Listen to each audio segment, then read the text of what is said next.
Here now with a look at the latest numbers on party standings and how the leader's popularity compares. Greg Lyle, he is the owner and pollster at the Innovative Research Group. And Greg, we welcome you back to the studio. It's good to see you again. Let's go through some of what you found last spring and where things are at today, and then get you to comment on where it's at. So control room, bring up these numbers if you would, which have the Liberals at 23%, the Conservatives at 23%, the NDP at 21%, the Greens at 4%, others at 2%, undecideds at 12%. This was in May, last spring. Let's make the change just to show where things are at now. We've got the Liberals in first at 24%, Conservatives next at 20%, NDP 14%, Greens 7%, and undecideds up a little bit at 16%. Okay, what's the state of play? Well, just one other point for all the math whizzes out there. In those two polls, between 15 and 17% of the electorate said, I don't know, or I won't vote. Is that typical? No, it's not. And what's happened in Ontario is more and more people are essentially opting out of the system. You see that in turnout, but you also see it in polling. And one of the interesting dynamics here, if you look at the sort of rise and fall of the NDP in those two polls, is a lot of the vote that the NDP don't have this time compared to last time went into those I won't vote, I won't say, I don't know, as opposed to going over to the Liberals. Why do you think that is? Well, the NDP right now is almost in Mike Harris's position in 1995, where they are the party for people that are tired of the status quo.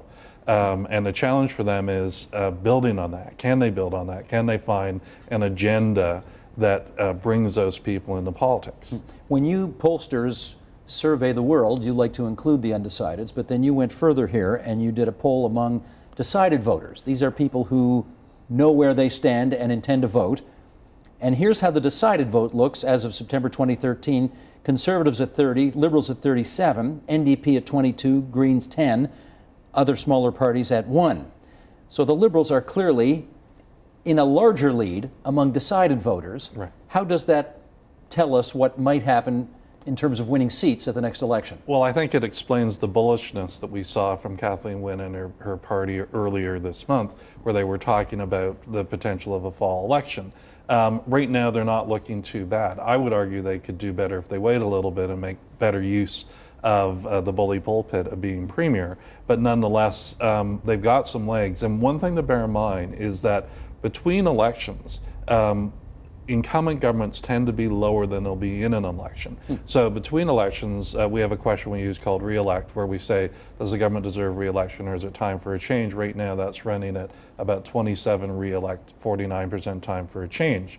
And that sort of, when you look at that raw vote number with the Liberals at 24, at 27 is sort of their limit for how high they can get right now. But what happens in an election campaign is people just don't focus on does the government deserve re-election. They actually say which of the parties would be better. And so we use a different question to try and get a sense of what the top limit is.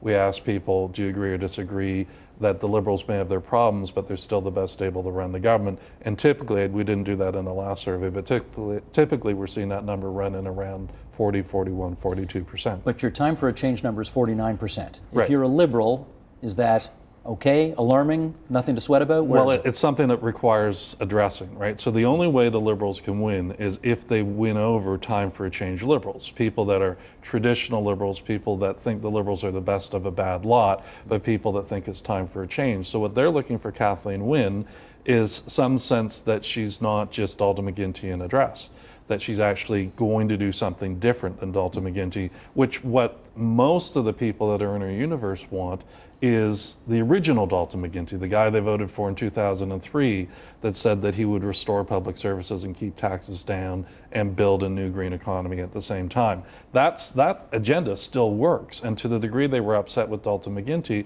it was because they felt he wasn't delivering on that original agenda. Those numbers would lead you to believe that the Liberals are in solid shape right now, the Conservatives less so, the NDP not that much.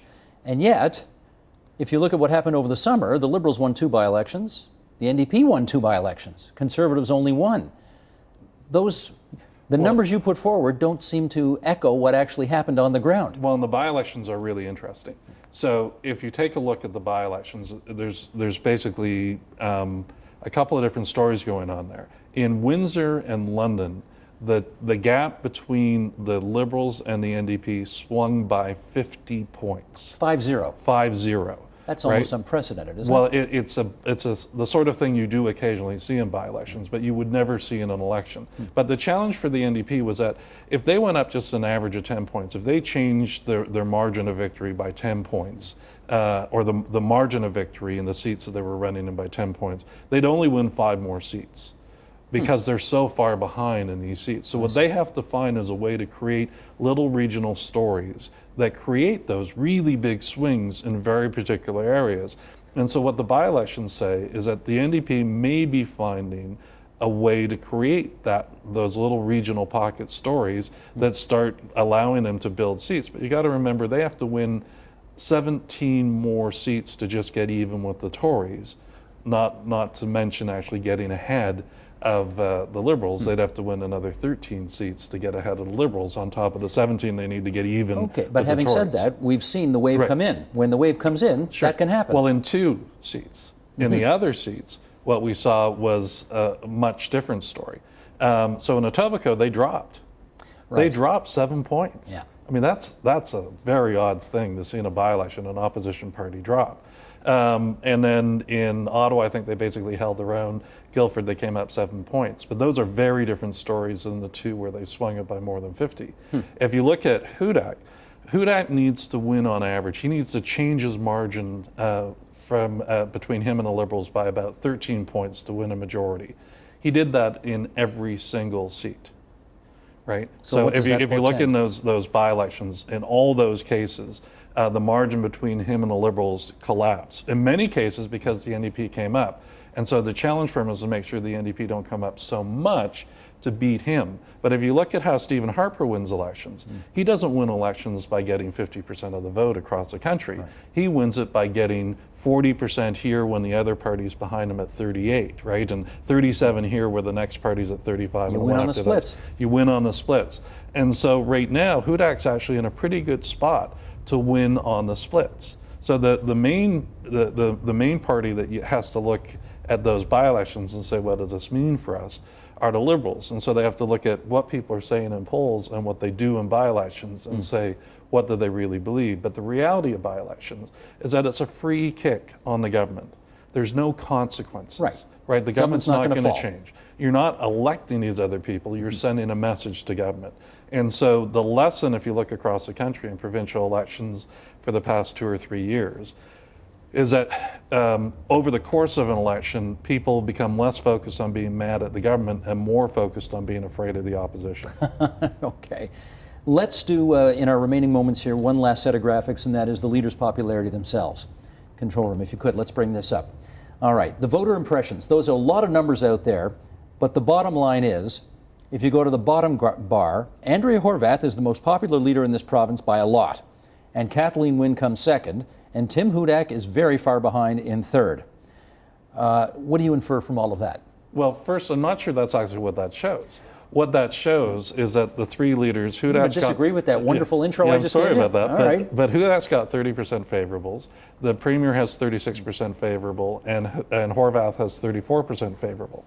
The real story is on the negatives, where Horwath has fewer negatives than all the rest. But what's also really interesting in that is that about a third of the public, 37%, either don't know who Kathleen Wynne is, the Premier of the province, or don't know enough to have an opinion of her.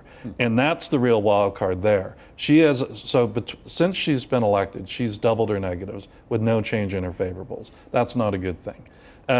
What she needs to do is take that a third or better that's up for grabs right now and start pulling some of them to the favorable side. If she does that, then she can open up a pretty big lead. For the opposition leaders, the problem being an opposition leader, as we've said before, is that you inherit the cloak of invisibility. You're just not newsworthy. Now, Horwath has been able to shed the cloak of invisibility twice around each of the budgets. But she was much more successful in the first budget in this minority in 2012 than she was in the 2013 budget. In the 2013 budget, Wynne ended up coming ahead of the game in terms of the numbers at the time. But I take your numbers into account, and then you'll forgive me for doing this. I think Abacus had some numbers out there as well, which showed Wynne -5, Hudak -22. Horvath plus 18, if you compare favorables and unfavorables.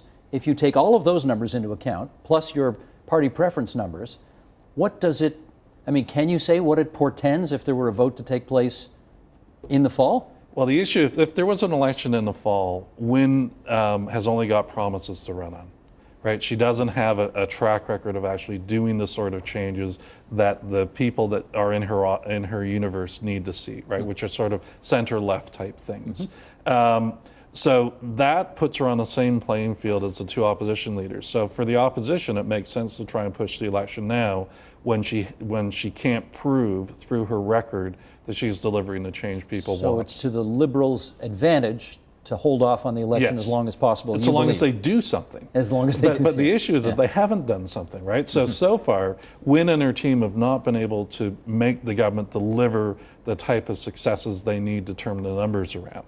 And so the question is, will the new Wynne team, the enhanced Wynne team, become more active and start to actually get the government to move to deliver them some accomplishments? Now, the fact that they just announced another study on how we're going to fund transit or transportation improvements is not an indication of doing very much, but who knows? And just in our last 20 seconds, do you think the public says, she's only been Premier 9 months, we got to give her some more time to let her figure it out? Do they say that? There's no desire in the public for an election. They would like to see the politicians make it work. Actually force an election now is somewhat risky for the opposition. But it's not because they're giving her a blank check. It's just because all else being equal, they would rather government just work and they didn't have to worry about it. Got it. Greg Lyle from the Innovative Research Group. Always appreciate your visits to our studio. Thanks a lot. Thank you.